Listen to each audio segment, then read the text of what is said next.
Welcome everyone to Daf Yomi, 1 week at a time. This is Masechet Bava Kamma. Today is our third lesson, and we are going to be reviewing Daf 14 to Daf 20. And we're just going to jump right in because we have a lot to do today. We are going to learn on Daf 14 tells us that there are 4 rules of damages. If it happened in the property of the person who was damaged, in Hebrew, the word is nizak. Nizak is the person who was damaged. So if it happened on the property of the damaged party, so then you have a liability for everything. If it happened in the property of the mazik is the person who damaged, or the person who owns the animal who damaged, so then you're exempt. Right? Again, I could say, why did you let your animal into my property? That's why he got hurt, because he wasn't supposed to be on my property. If the property is jointly owned, or it's a public valley, so then you're exempt from 2 types of damages that we learned about last week. Shen, again, a shen literally means tooth, but it means damage done while the animal is getting benefit, which means it's eating, it scratches its back. That's called shen. And then there's regel, right? Regel literally means foot, but it means damage done by regular walking, right? The animal was just walking. These damages you're exempt from in a public area. Shen and regel, you're exempt for in a public area. But if it's keren, if you remember, keren means horn. Keren means aggressive behavior, and the Gemara will continue to say that it is abnormal behavior. I keep quoting the children's book Ferdinand. I don't know if you've ever read it, but it's about a bull who is very docile. It seems to imply that all other bulls like to gore and butt heads. The Gemara seems to say that maybe for playing that's okay, but in general, an ox or a bull are not aggressive in nature in general. Obviously, they could become aggressive, but we'll discuss that. So again, if we're talking about jointly owned property, for Shen or Regel, you're exempt to pay for damages. But if it's keren, again, for abnormal aggressive behavior, then you either have to pay half or full damages depending on the animal that did the damage. If it's neither's property, so then there is some liability depending what it is. Let's say the Gemara now discusses what does it mean jointly owned. Maybe it's where they can both partners, let's say, who own the land can bring fruit and their animals into it, and therefore you're liable. But let's say you have an area that is only for storing your produce, but you can't bring your animals into it. So then if your animal goes into it, you have liability to pay for damages. Okay, as we said, if the damage happened in the property of the person who was damaged, the nizak, so then you're liable for everything. Again, your ox should not have gone into your neighbor's backyard or your neighbor's field. Therefore, you are liable for full damages. Maybe we would think maybe you're liable for half the damages, because again, maybe it's abnormal damage that's done in the property. So the Gemara tells us that if it's abnormal damage, meaning something that you didn't expect your animal to do, you pay half. And okay, And then, excuse me, if the joint land was just to put the animals there, but for only one of them were they allowed to bring their produce there, so then you're liable if the animal ate the produce. Okay, the next Mishnah on Daf 14 tells us that we need to evaluate or assess the damage that was done, and you can pay with items that are worth money. You don't necessarily have to give money. You can also pay with other items, and only when it goes before the court. And all of this is going to be based on testimony from free men who give testimony that this happened, and they have to be Jews. Women are included in the laws of damages, and both parties, meaning the damager and the damaged, are involved in the payment. And we'll see what this means in the Gemara.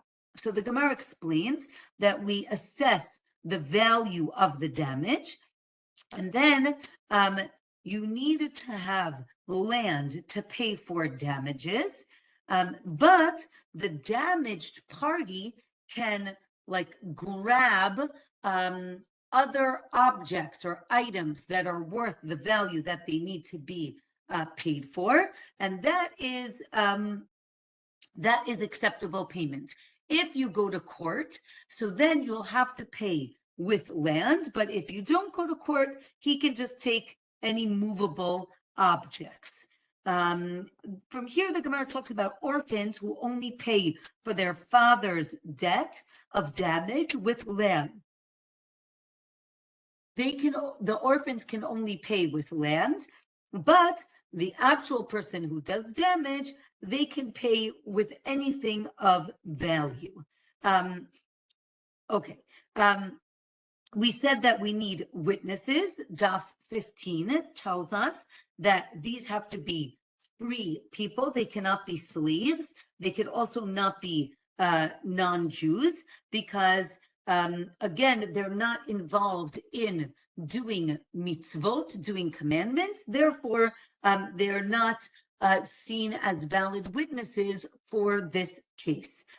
There are verses from the Torah that teach that men and women are equal when it comes to punishments and when it comes to monetary laws. So therefore, and it also teaches that they're equal in liability for killing someone and for getting atonement.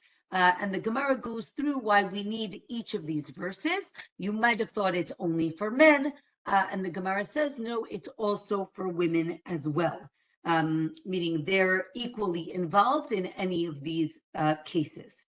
Okay. There's a machloket. If a person admits to liability, does he need to pay for the damages? So from here, the Gemara gets into a discussion of when we say that you're liable to pay for damages, especially when we're talking about half of the value of the damage.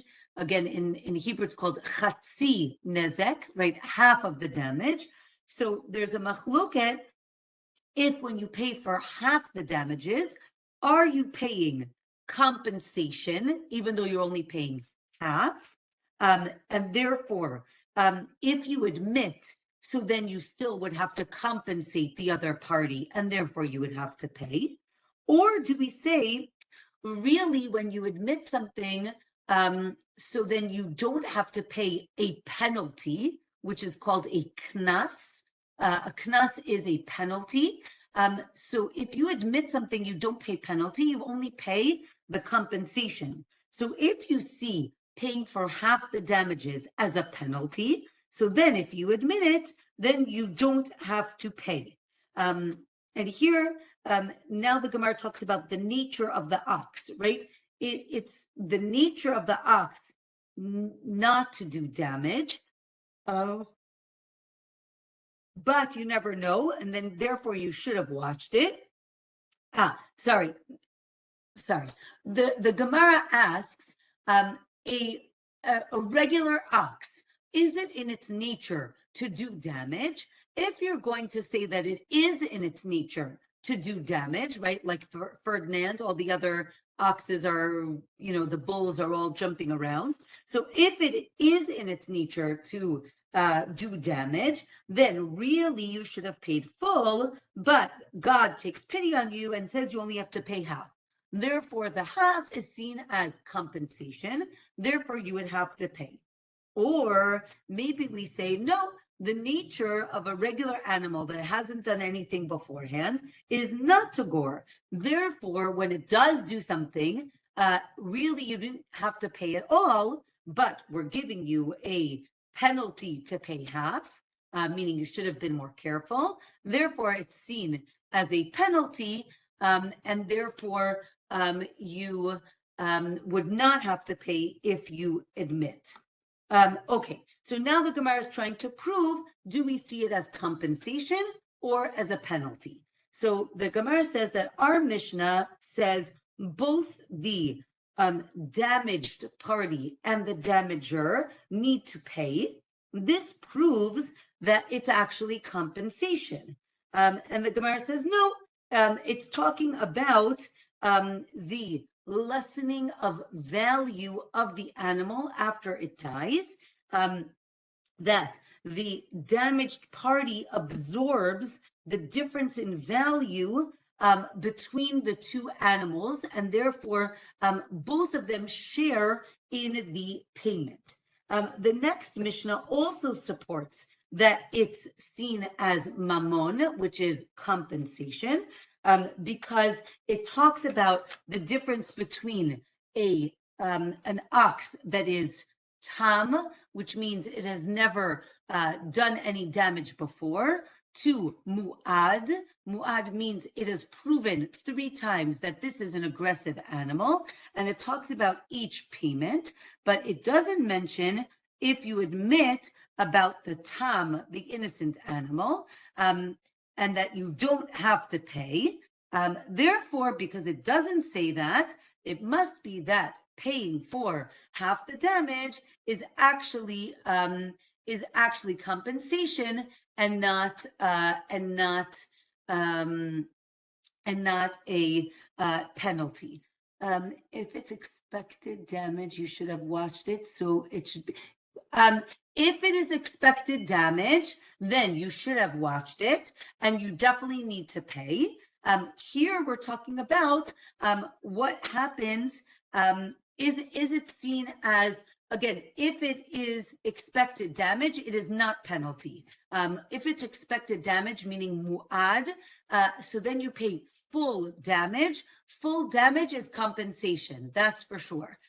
What we're discussing is if it's unexpected, which means an ox that's tam, that has never done this before, you couldn't have known that you needed to watch it. Therefore, you only have to pay half. So the question is, do you have to pay half because you still should have watched it a little bit better, and therefore it's a penalty? Or really, you should have paid a lot, but we're only telling you to pay half, and therefore it's still compensation. Okay. Let's say, again, if you have to pay more than the value that you damaged, so then you see that that it is a penalty. So therefore, if you admit to it, you don't pay. So too, if you pay less than you damage, it seems that it should be a penalty, right? Meaning, therefore, when we pay half, that's also not the amount that you damaged, so maybe that's a penalty. And the Gemara says, no, when you pay half of the damages, that's what's called halacha lemoshe misinai.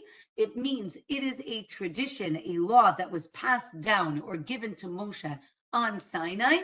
It is not necessarily a logical, we can't reason why that is the case. But that is just the way it is. And therefore, we say that paying half the damages is compensation and not penalty. Okay, let's go to the next Mishnah. The next Mishnah tells us about a domesticated animal, a behima, that is tam. Again, tam means innocent, hasn't done anything before. It is not gored or bit or anything like that. If it does damage, again, we're talking about keren, which means that it did some sort of aggressive behavior. It does not necessarily have to be goring with its horns, but any other aggressive behavior, biting, kicking, anything like that. But if it's tam, you only need to pay half of the damage. However, if it does Shen or Regel damage, again, we explained this in the beginning, Shen being it's doing some sort of activity where it gets benefit, it eats your grain, it scratches up against your wall, that's called Shen. Regel means walking, regular normal behavior, walking, things like that. So if that happens, you are liable, right? You need to make sure that your animal doesn't trample your neighbor's, field. However, if the animal is an animal who has gored 3 times, meaning this is an aggressive animal, so then and it does damage on the damaged property, meaning in your next door neighbor's yard. So then that's seen as muad, and you need to pay full damages. Wild animals are seen as muad, meaning they are seen as aggressive in nature. The Gemara says this is a wolf, a lion, a bear, a leopard, and a snake. Now, what if they are domesticated, right? You have a pet snake, you have a pet lion. Please don't have a pet lion. But if they are domesticated, then they're seen as not muad, meaning if you have trained them to behave, so then we treat them like they are tam, like they can behave. However, the Gemara tells us a snake is always muad. A snake is always dangerous, even if you keep it as a pet, and therefore you need to guard it at all times. The Gemara explains the Mishnah again. If the tam, so I'm not going to re-explain all the categories again. So we have tam and muad. So I'm just going to use those words from now on. So if the tam animal does aggressive damage, keren, in the damaged property, right? Your next door neighbor's property. So it's a machluket if you need to pay half or full. And now the question is, what was the activity that they did? Daf 16 tells us if an animal eats food that it normally eats, right? Straw, apples, I don't know, fill in the blank, any normal food that it eats. So then you pay full damage, right? Your again, I keep saying ox, but it could be your dog can't go into your neighbor's, backyard and eat all the cucumbers. That's not okay. You need to watch your dog. So then you would have to pay full damage. But if it eats inappropriate things, right, clothing, utensils, right? So if your dog eats your neighbor's laundry that was hanging outside, so then you only pay half the damage because we don't expect your dog to really be eating clothing. Rabbi Tarfon says that you pay full. No, your dog should not be in your neighbor's yard, and therefore, even if it eats the clothing off the line, you pay full damages. This is Rabbi Tarfon. We're going to see him a lot. Okay, the Mishnah said that there are 5 animals that if they were there were 5 animals, and if they're warned 3 times, they become muad. And again, as we said, Shen and Regel are always muad, right? Your animal is always going to want to eat the food that it sees. Your animal is always going to walk on the street. If you leave something in the middle of the street, again, we'll discuss the middle of the street in a minute. They're also, right, we talked about 5 cases where the animal is tam, and then 5 animals that are muad. Okay, let's say an animal sits on a large vessel. Now, the Gemara tells us that this is unusual behavior. In general, they in general, they don't sit on large vessels. So this is seen as unusual behavior. Therefore, you only pay half. Leah asked about goats. It is interesting. We're going to get to eating anything. It doesn't mention goats in particular, but we're going to get to, we're going to talk about Shen in a little bit. So we'll get to that. Here now we're going to talk about again, usual activity versus unusual activity. So if the animal sits on a large vessel, this is usually uncommon, so therefore you only pay half. But if it's a small vessel, so then that makes sense that they would sit on something small, and therefore you should have watched it and you have to pay full. Or maybe that's also unusual because, maybe it crushed it from its side, or usually it wouldn't sit on it. Maybe it would only crush it from its side. So maybe the way it did it was unusual. The Gemara also adds an animal, the bardelas, which was in the Mishnah, as either a polecat or a hyena. These are other dangerous animals. The Gemara also mentions animals that transform into other animals after 7 years. This was very strange. I'm not really sure the reason behind this idea. It talks about like this bat turns into that type of bat, and then it'll turn into thorns, and then it'll eventually turn into a demon. I'm not sure where they were going with that. But was something that was interesting in this was the Gemara at the end of that, the Gemara is talking about all these transformation, and it says that the spine of a person who did not bow during the prayer of Modim, right, where you bow down and you're thankful to God. If you don't do that, so then the spine of that person after they die becomes a snake, which is like we can understand how a spine looks like a snake. I think it's interesting. Again, I think the message here, right? The snake was very physical, very lowly, thought that everything, he deserved everything. So again, if you're not grateful to God for everything, so then you become like a snake. I don't know, just an interesting aside. Okay, wild animals. If a lion attacks something in public, if it pounced on them and then it ate him, so then that is normal behavior. So, again, shouldn't have done that. But it's Shen in Reshut Harabim, which you're liable, which you're exempt for.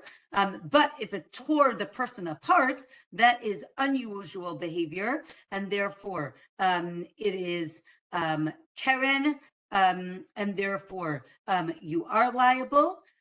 If the lion does tear the prey apart to feed its cubs, so then that is normal behavior.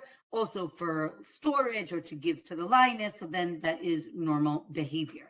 Again, maybe the Gemara says maybe we're making a distinction if the lion was domesticated and it normally would not attack. Again, please do not have any lions as pets. Okay, next Mishnah.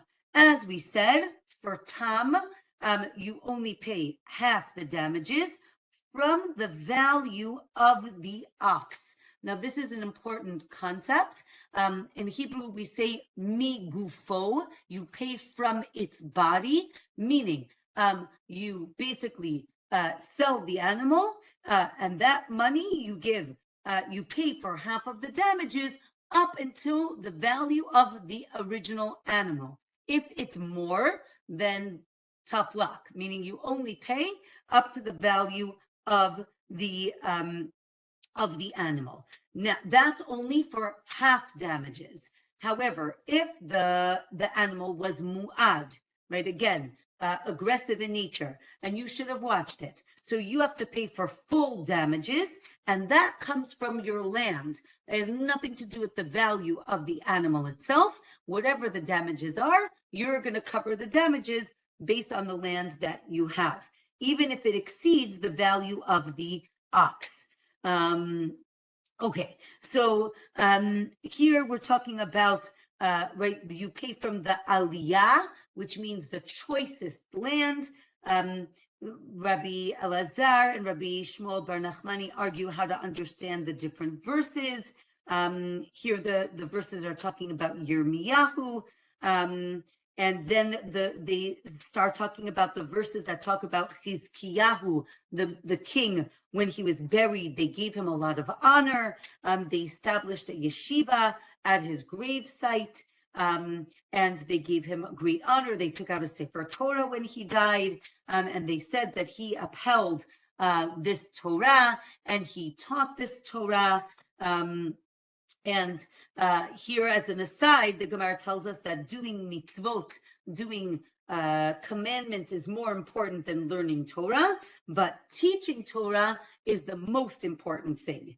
And if you do kind deeds, gmilut chasadim, and learn Torah, so then you get the inheritance of two different tribes of Yosef and Yisachar. This could mean glory and wealth, or wisdom. And with that, we finish the first chapter of Bava Kamma. So, kol hakavod. And now we're going to continue. Okay, the next chapter begins with a discussion of Regel. So again, the word Regel means foot. It means regular activity, as we said, walking and things like that. So Regel is Muad, meaning every animal walks. So therefore, the damage that they do, you have to be careful where they're walking. Right? It breaks something as it walks. It's normal behavior. However, and we saw this in the beginning, if the animal kicks, that's not normal behavior. That is aggressive behavior. That's called Karen. Okay, and if it does that, then you have to pay damages. Now we're going to learn a new idea. This is called srorot. Srorot literally mean pebbles. What is this damage? The animal is again, we'll see there's two different ways to understand it. If the animal is just walking down the street, but it accidentally kicks up a pebble, the pebble goes flying and it causes damage. So that's one way to understand it. Another is if it kicks the pebble, and then again, the pebble goes flying and does damage. So we're going to see that srorot is going to be a different case because it is, I'm going to call it like secondary damage, right? It's not direct, maybe we'll call it indirect damage. And therefore, we'll see that you pay half. So let's get to the case. Okay. If the animal, again, so let's go back to Regel. The animal is walking and it steps on a utensil and it breaks it. So then you pay full damage. But let's say one of the broken pieces goes flying and breaks another vessel. So that one you pay for half, right? So the first vessel is Regel damage. So normal behavior, you pay full. The second one is called srorot. It was, right, it was indirect. Therefore, you pay half. And the Mishnah finishes by talking about chickens. We're going to talk a lot about these chickens who go around and break things when they walk. And if they hop or their feet are tied, so then you pay half. And we'll see what the case is. Okay, so now the Gemara is going to explain. There is the concept of Shen. We didn't do Shen yet. Again, Shen is when the animal does damage through getting benefit, right? Eating is the regular case. So the Mishnah is going to explain that there's Shen for wild animals, and there's Shen for domesticated animals. And both of these are general categories. And maybe the same with Regel. But in Regel, again, regular walking, this is an av, a general category. And for the domesticated animal, it's some sort of subcategory. So now the Gemara is going to explain. If the animal does damage with its body or its hair or the saddle or a pack or the bit that's in its mouth or the bell, all of that is regel, right? Regel doesn't mean it has to be with his foot. It could be any, right? The animal is walking by, but something, on it knocks something else over. So again, you pay full damage for regel. Sumchus, now this is another opinion, says that for tzrorot, remember we talked about tzrorot are the pebbles. We said that the sages say, Rabbanan say, you pay half because it's indirect. Sumchus says you pay full damage, right? He says that the idea is it's still done from the power, the koach of the animal, even though it's indirect, it was started by the animal, therefore you should pay the full damage. Again, Chachamim say, no, because it's indirect damage, you only pay half. Okay, let's go back to our chickens. Chickens that break utensils with their wings, right? They're flapping about, so then you pay full damage. But if they flap about and the wind that they create breaks something, so then that's also like tzrorot, right? It's like our pebbles case. It's indirect damage, and therefore you only pay half. Let's say these chickens jump on dough and they damage the dough, you have to pay full damage. If it kicked up dirt and the dirt went onto the dough, so then you pay half, right? Again, Sumko says you pay full because he says tzrorot, right? The secondary damage, you pay full. And here the Gemara tells us that it's a halacha Moshe Misinai. It is tradition that for tzrorot, for these pebbles, you only pay half damage. Again, it's not a rational, it is logical, but it's not only logical, it's also tradition.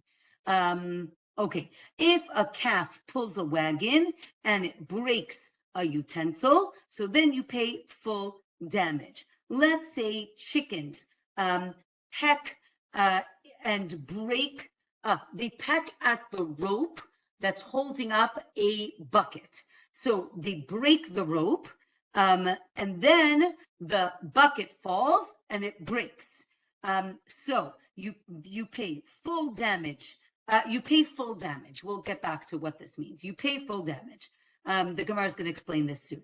Let's say an animal stepped on a utensil and then it didn't break, but it rolled away and then it broke. So now the question is, do we go according to the beginning of the action, which is the animal, and the animal is responsible? Or do we say, no, the animal stepped on the utensil and it didn't break, so it's not the animal's fault, maybe, that it rolls away and it hits a wall and it breaks. That's not its fault.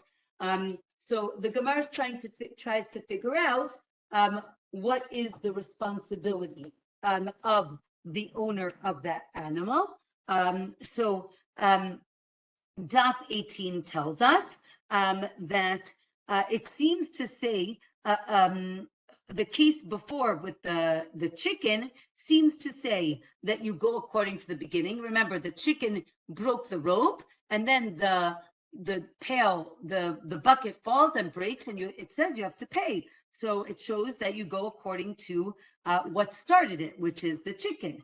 So the Gemara says, no, maybe it was that the rope actually had dough on it. And then it would be a regular action, right? Because it's trying to eat the dough. And therefore it's like Shen. And that's why you're responsible. And the Gemara says, no, Maybe this whole thing is according to Sumchus, who says that you pay full damage for tzrorot, again, for secondary damage. And then the Gemara says, again, maybe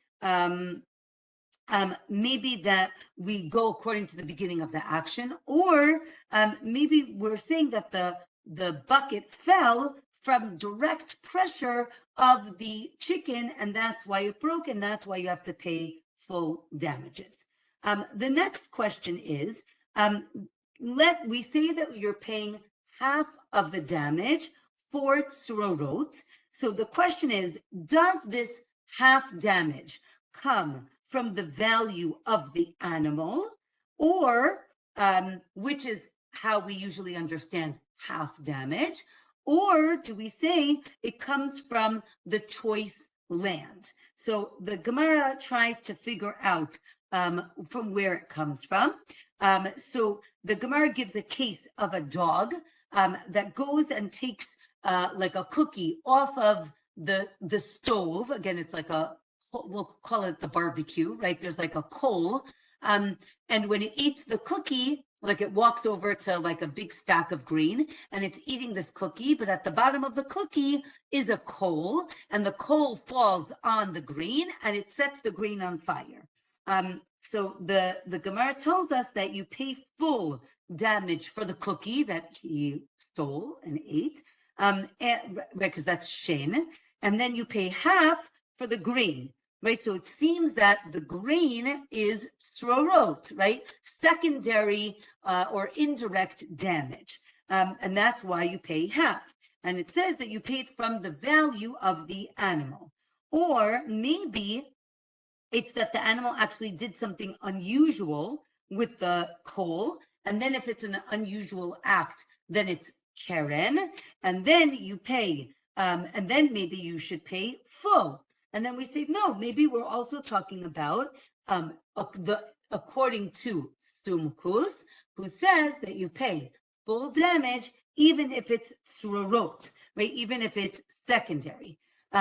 So now the next question in the Gemara is, can an animal become muad, like proven to do tzrorot, right? This animal keeps picking up cookies that have coals that are stuck to them, and he keeps causing trouble, right?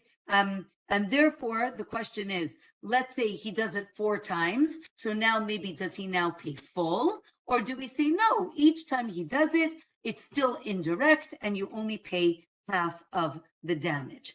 Rabbanit say you pay half of the damage no matter what, because this is abnormal activity and the animal was not proven to do this in a normal way.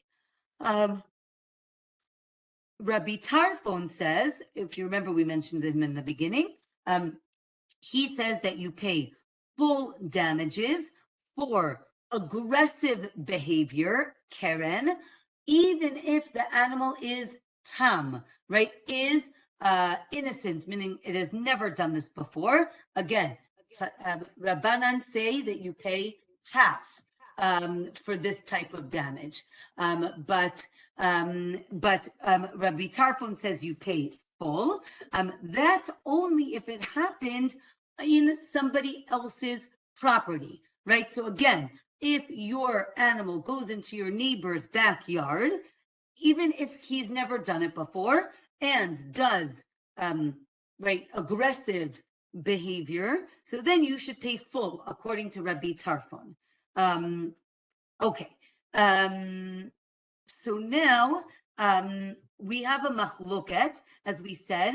Is there muad? Is there like proven to be aggressive for tzrorot, right? Is it like Karen, right? Aggressive behavior, and therefore, yes, you could be muad for tzrorot, right? Or no, it's like Regel, which is regular walking, and therefore, right, all animals walk, and this is just the way it is. So they try to learn it from the chickens who hop, and they cause stones to break things. And then the Gemara says, no, that case is just talking about something else. Then they try to learn it from a case of an animal that leaves dung, that defecates on some dough. And the Gemara says, no, this is a regular tzrorot case. It is not a normal behavior. And then it tries it again with a case of a chicken that sticks its head in a glass vessel and then like screams and yells so loud that it breaks it. And it says that you have to pay full damages for that. If the animal, let's say, brays and breaks a glass, so then you only pay half. So the Gemara says, what's the case with the chicken who put its, its head into this glass vessel? Oh, there were seeds in it, and therefore it's not unusual behavior, and therefore you need to pay full. Okay, Daf 19. What if it does damage with a shinui, right? Doing it with an atypical manner. And they do tzrorot, right? Again, it's this indirect damage. Do you pay, right? Again, we said for tzrorot, for the pebbles that get shot out, you pay half. Well, what if you did it in an abnormal way? So then do you pay a quarter, like half of a half, because it wasn't the same as regular tzrorot? And the Gemara tries to find a case if how to figure that out. And it asks, remember, Sumchus says, according to his opinion, that even tzrorot you pay full. So now the question is, what if, right, we said, let's say you take one thing and it causes something else to get damaged. What if it now damages another thing, right? Maybe that would only be half the nezek, right? Half of the payment. And the Gemara does not answer that question. It leaves it as teku. Next, an animal, let's say, kicks, and then it kicks up a pebble, or it accidentally set these pebbles, right, out. So then, right, do you pay full because it kicked the pebbles? Or is it like a regular case, right? Again, if it's accidental, so then you only pay half. And again, if it's doing it with an atypical manner, do you pay a quarter or not? And again, the Gemara says teku, and which means we do not have an answer to that question.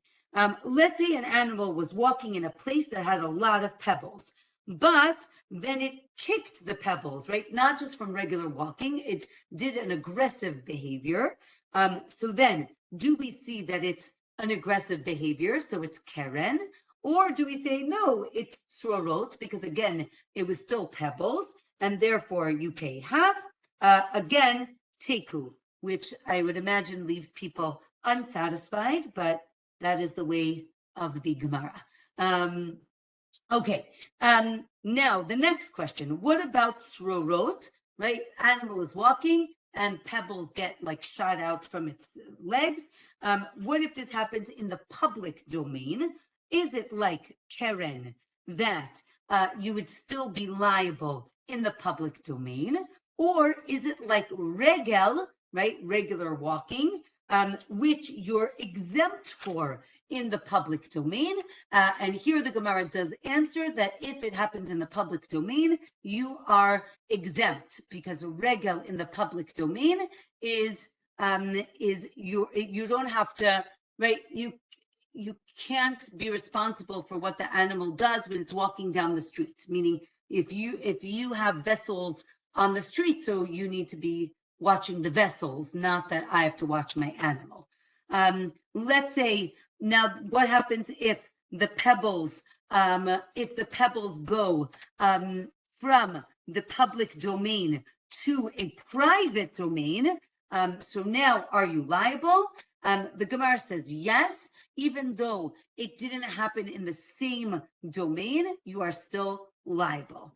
If an animal kicked up pebbles and it broke a utensil that then went and broke another utensil, so then you pay full for the first and half for the second. Again, because it kicked the pebble, right? So it's aggressive. And that's only in the damaged domain, right? Meaning in your neighbor's backyard. But if it's in the public domain, you're exempt from the first because it's regular walking and liable for the second. And this is even if it started out in the public domain, but the damage occurs in the private domain. If an animal did damage with its tail, you're exempt. With a horn, so then it's abnormal behavior, and therefore you would have to pay. Right? We talked about chickens doing damage with something tied to their feet. If a person tied it, so then the person is liable, right? Because it's like a bore, it's like a pit. The person created a dangerous situation, so he is responsible. Okay, let's move on to Shen, right? Shen again literally means tooth, but it means the animal doing damage while getting benefit. The most common case is the animal is eating. So as we said, if the animal eats food, right, things that are edible, so then, right, fruits and vegetables, so then you have to pay full damage. If it ate clothing, you only pay half of the damages. And this is only in again, the neighbor's backyard, in their domain. But you're exempt in the public domain. Again, if you leave your clothing to dry out in the street, so then if the dog comes and eats your laundry, that's not his fault because you left it out in the public domain. If the animal received benefit, so then you pay for what it benefited. If it ate from the public square, you pay again for the benefit. If it ate from the side, so then you also pay for damage. And we'll see that those are two different things. If it paid from the front of the store, so then you have to pay for the benefit. If it ate from inside the store, so then you have to pay for full damages, right? That's not normal behavior. So now the Gemara explains, if an animal entered the domain of somebody else and ate food, so again, we said you pay full damages. If a wild animal eats an animal, so again, you pay full damage because that's what wild animals do. If an animal eats something that normally he wouldn't eat, but under duress it will, that's your goat question, I think, right? That goats would probably rather eat food, but if they're hungry, they'll eat anything.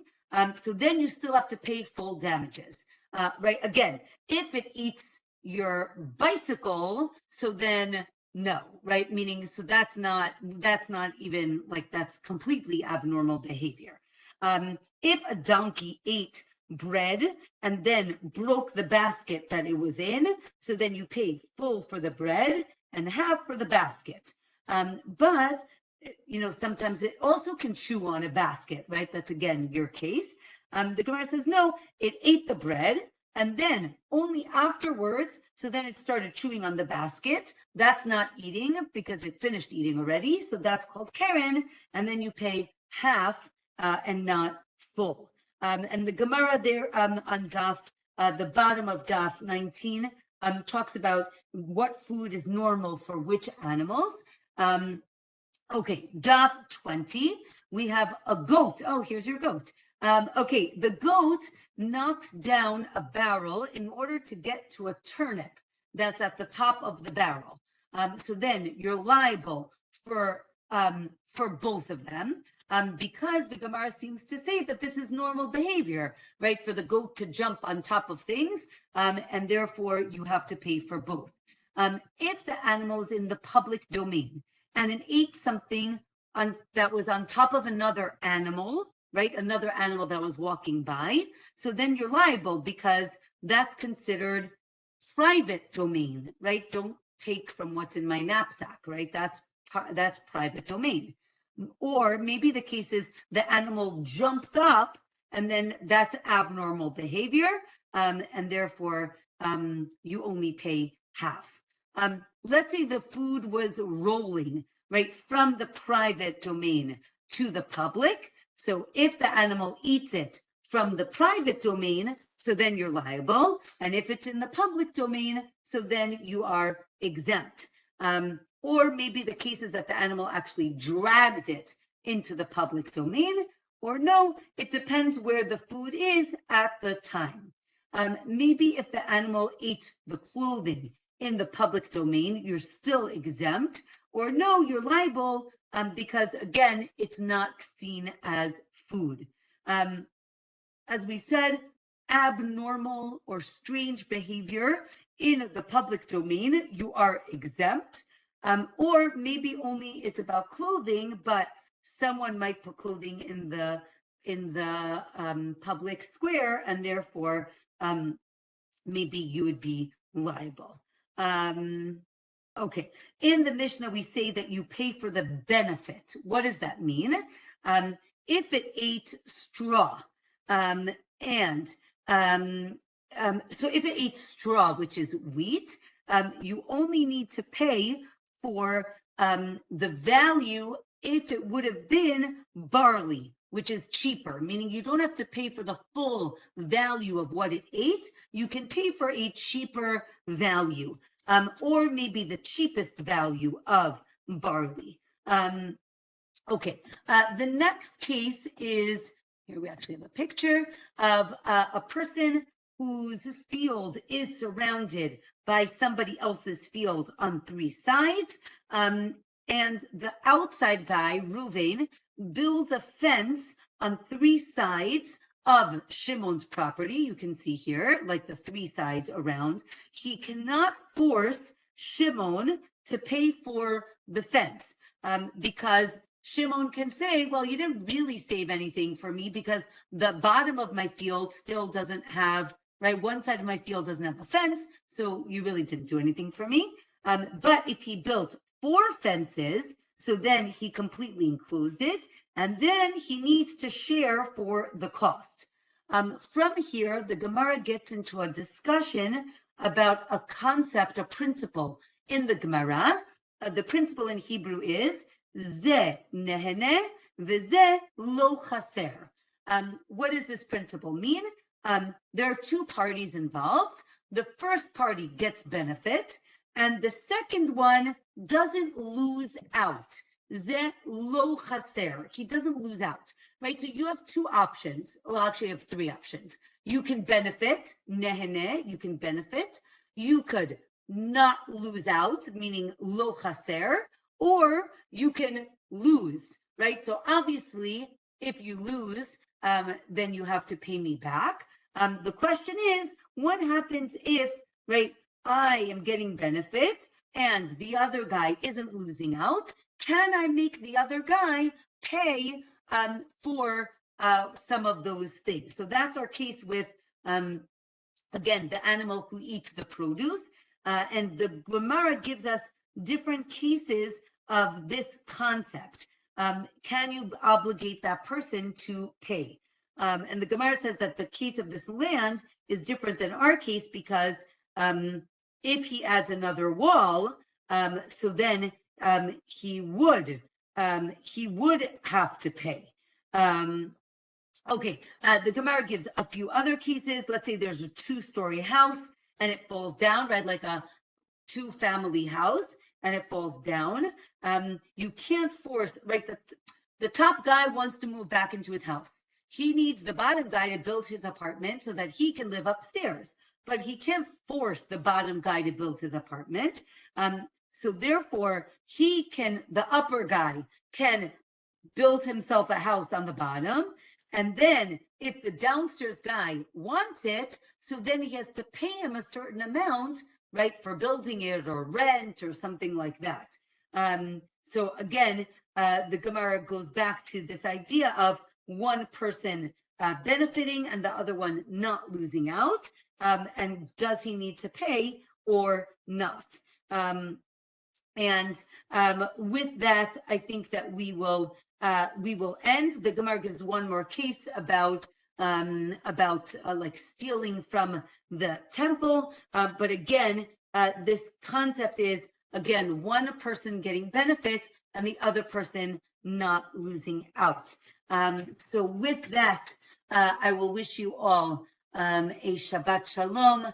May we only hear good news and not the opposite.